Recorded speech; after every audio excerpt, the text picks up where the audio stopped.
Welcome to the History of North America. I'm Mark Vinette.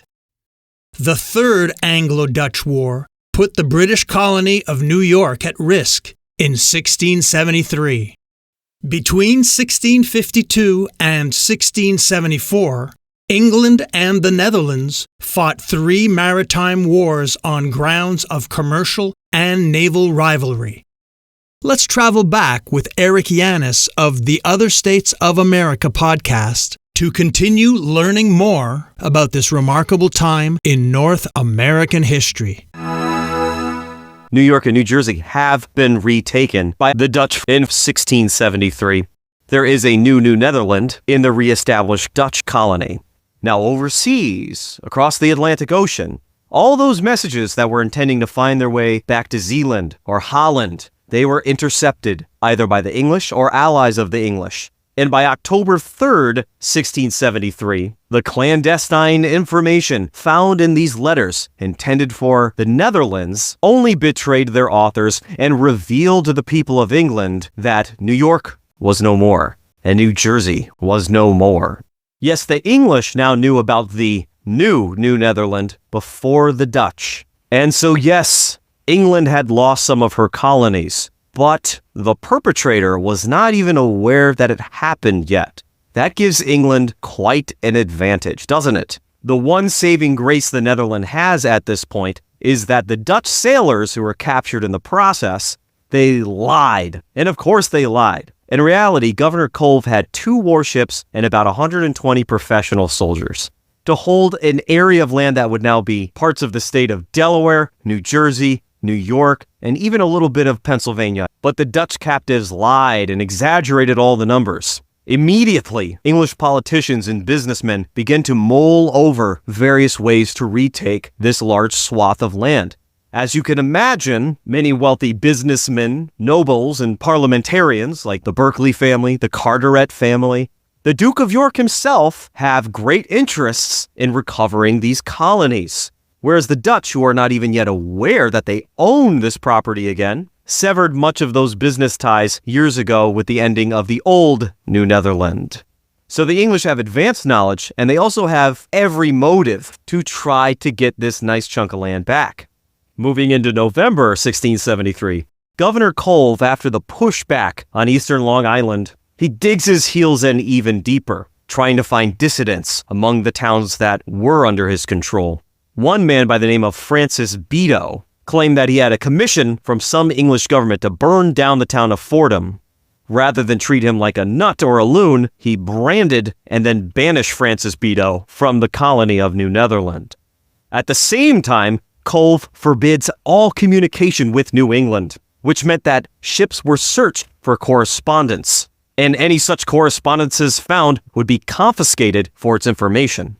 While this is happening, the Dutch-controlled towns on Long Island report to Governor Colve their fear of an imminent English invasion.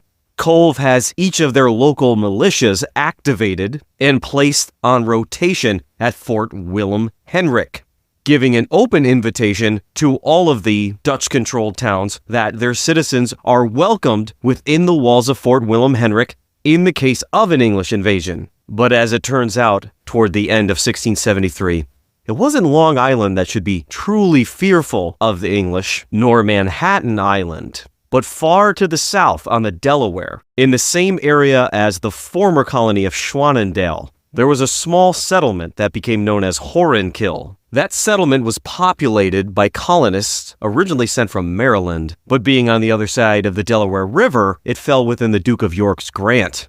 Now that there was no New York, Governor Calvert of Maryland was eager to not only get credit for facing off against the Dutch, but also restake his claim across the river, where after all, his own settlers were. The Maryland governor commissions a man by the name of Thomas Howell and 40 men to go and retake Horinkill, whose settlers, like many of the settlements on the Delaware and parts north, had pledged their allegiance to the new Dutch authority. Howell and his men would be sent to liberate them, to protect them. But when he arrived in December of 1673, he only found the settlers There were no Dutch troops, seemingly no officials appointed by Governor Kolb, no military threat at all. And yet, Thomas Howell and his militia decided to stay in Horinkill.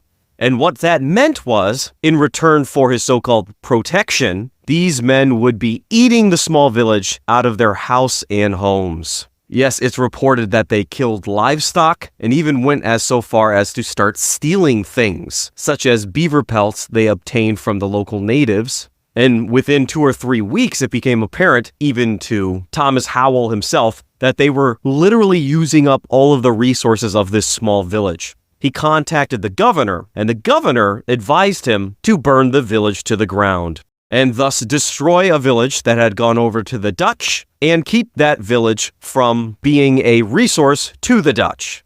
On Christmas Day 1673, Howell had all the townspeople come to the center of town. He told them to bring their weapons. He claimed this was a muster of the militia. His men promptly confiscated all of the weapons, surrounded the townspeople, and announced the burning of the town. He gave everyone 15 minutes to take what they could carry away from their homes. The villagers helplessly watched their entire settlement burn to the ground. Pregnant women begged the Marylander militia for horses so that they could travel somewhere to seek some sort of shelter. They were given none. Howell and company promptly left, leaving the villagers to sort out some sort of existence for themselves deep in the winter of 1673. The people scattered. It is reported that some were killed by natives, some by the elements, and given a few days, a few survivors managed to trickle into the city of New Orange. The first report of them is from January 4th, 1674. Governor Kolb pledges to support the survivors of the Horinkill disaster. Then he sent word to the other villages on the Delaware, both warning them of the active English in the area and to set an example. This is what happens when you cooperate with the English. Be on alert and do not submit. Now let's take a look at Governor Kolb's situation moving into the new year, 1674. He's demolishing properties outside of the fort. He's supporting families who lost everything at the hands of the English. At the fort, he has his own garrison of professional Marines from the Netherlands, and he's having that supplemented by rotations of militia from Long Island. As you can imagine, the costs are starting to pile up. Yes, there were some negative effects of cutting off all trade with every English colony. The local burgermeisters of New Orange complained about the high taxes. The same men some months before who were cheering on Kolb as he marched through the streets with his Marines were now pining for the lower taxes that the English put into place in a time of peace. More than anything, the governor hoped, beyond hope, that reinforcements would arrive before the English could develop a true assessment of just how weak the Dutch position was. Now, the timing here, as far as the records are concerned, might be a bit off, because this seems like a freakishly fast trip across the Atlantic. But supposedly, on the first of the year of 1674, by the way the Dutch reckoned it, Governor Kolb sent another ship with the news of the Dutch takeover of New York and New Jersey. The ship was commanded by one Captain Vonch. Aptly named, the ship was called the Hope. If caught, he was to throw all correspondence overboard. And if the captain thought that he couldn't get to the Netherlands directly, he was supposed to go to a neutral or allied country and see that the message was relayed over land.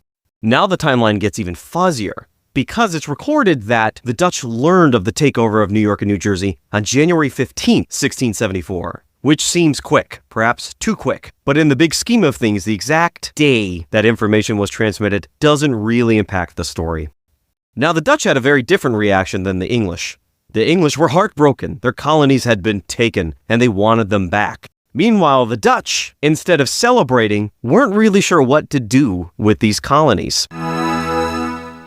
If you want early access to commercial-free new episodes of this podcast, go to patreon.com/markvinet.